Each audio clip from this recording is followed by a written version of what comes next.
Market pullbacks tend to feel a little bit different when you're close to retirement. Not necessarily because something's wrong, but because volatility matters more when you're closer to needing your money.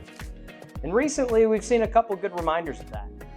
Whether it was the market reaction around the war involving Iran here recently, or the drop after Trump announced new tariffs in April a year ago, volatility can show up quickly.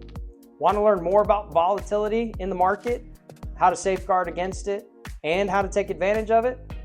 Keep watching.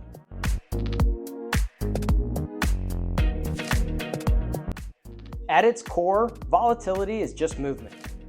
It's the market reacting to uncertainty, new information, and changing expectations. Sometimes that movement is small, sometimes it's sharp. But volatility itself isn't automatically a problem. It becomes a problem when money that needs to be stable is exposed to too much of that movement. That's why one of the most important parts of portfolio design is making sure the right money is in the right place. Money you may need soon should generally be positioned differently than money you won't need for many years. The chart I'm showing here is a good example. While the S&P 500, the orange line, has moved sharply up and down to start 2026, and more recently here down because of the conflict with Iran, this ultra short duration bond fund, the purple line, has barely reacted to any of it. That doesn't make it better, it just means it serves a different purpose. Here's a second chart of a much larger pullback last April when Trump announced the first round of tariffs. Same thing. On the other hand, volatility can also create opportunity. Long-term investors are often rewarded for staying invested through difficult periods, and in some cases for continuing to buy when prices are temporarily down.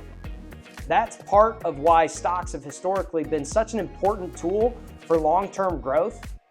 If you zoom out, short-term pullbacks look a lot smaller in the context of long-term compounding. This is a chart of 2024 to where we stand today in the middle of April.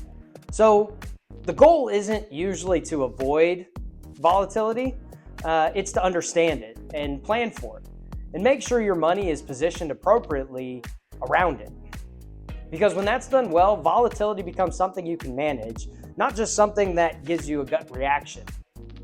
If recent market pullbacks have you thinking more carefully about how your money is positioned, that's not a bad thing.